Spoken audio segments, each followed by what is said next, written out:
Mense vra baie vir my, maar hoe praat die Here met jou? Nou, nommer 1, jy moet glo God praat elke dag. Nommer 2, hou jou gewoonte skoon. Maar nommer 3, jy besef, God se woord is baie belangrik. God het baie tyd en energie in hierdie woord ingesit. Hierdie Bybel is 'n kopie van God se woord. En hoe wonderlik dit is, dat jy Afrikaanse Bybel het. Hoeveel vertalings daar vir 'n Bybel? Hoeveel mense het 'n Bybel wat lê in hulle huis en hulle gebruik nie eers die woord nie. Ja, hy's daar, maar hulle lees hom nie eers nie. En dan sê hulle so maklik vir my, hulle verstaan niks. Dit gaan nie oor dit verstaan nie. Jy moet toelaat dat God se woord jou verander. In Johannes 6:63 hy sê, Jesus sê, die woorde wat ek julle spreek, is gees en lewe. Oomblik as ek Bybel lees, is dit gees en lewe. Maar jy moet verstaan, die moeite wat die Here gedoen het. Hierdie woord is oor 1500 jaar geskryf. 66 boeke, 40 auteurs, oor 3 verskillende tale, 3 kontinente, en God het bestem dat hierdie woord bewaar sal word. Nou, in die geskiedenis leer ons dat die Katholieke Kerk het die Bybel in Latyns gehaal, vertaal na Latyns toe. En hulle wou nie hê die gewone mens moet dit lees nie.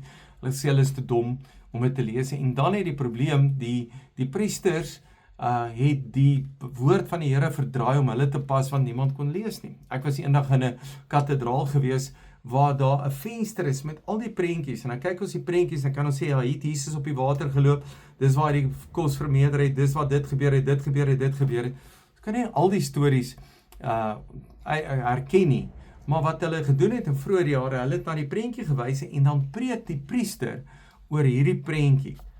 En dan het dit baie keer skeef gegaan. Toe het 'n Engelsman, 'n Duitser gegaan en besluit, hy gaan die Bybel vertaal in Engels. En toe is die Rooms-Katholieke Kerk baie kwaad, besluit hy moet doodgemaak word en hy moes vlug vir sy lewe. Hulle het omtrent 100 Engelse Bybels gedruk. Hulle het toe hom gevang, hom verwrig en hom terug Rome toe gevat en op 'n brandstapel verbrand. Hulle het probeer al die Engelse Bybels in die hande kry en hulle het amper almal in die hande gekry om te vernietig, maar 'n paar het oorgebly. Jare daarna is die King James vertaal, en toe kom hulle agter hoe naby daai eerste vertaling is. Daai eerste vertaling is so naby aan ons Bybel, tussen 85-90% korrek vertaal. Weet jy wat se moeite het God gedoen? Weet jy hoeveel mense het al hulle lewens gegee vir hierdie woord van die Here? En dan vra ek vir jou, doen jy moeite met God se woord? Doen jy moeite? Nou baie keer, as jy hier lees, dan ervaar ek die Here praat net met my. Vir my is hierdie Bybel, kan ek lees en dan kom daar weer 'n nuwe openbaring vir my daaruit. Iets niets, en die Here praat net met my, wat ek nie eens vir ander mense kan verduidelik nie, wat die Here net met my praat. Maar hoe meer jy Bybel lees, hoe meer begin jy God se stem ken. Die God se woord hou jou gewete ook skoon. Die Here kan met jou praat, en dan besef jy maar, die Here praat met jou. Baie mense sê, ja, maar ek het nog nie die stem van die Here gehoor nie, en jy het nog nie die Bybel gelees nie. Plus, ek dink as jy die Bybel hardop lees, dan hoor jy God praat hardop.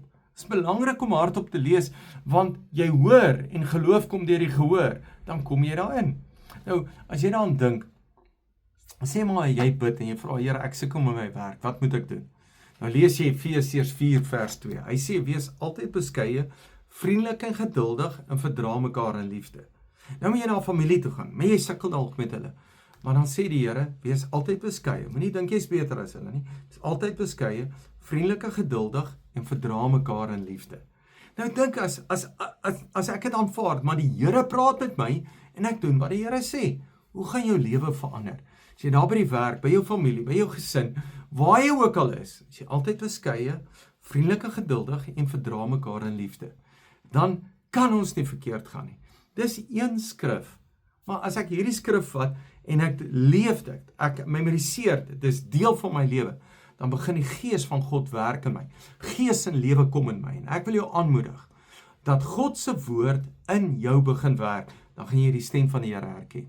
So dankie dat jy lees, dankie dat jy kind van die Here is, wat ernstig is. Dis nie 'n priester, of iemand wat vir jou moet lees nie, jy self lees.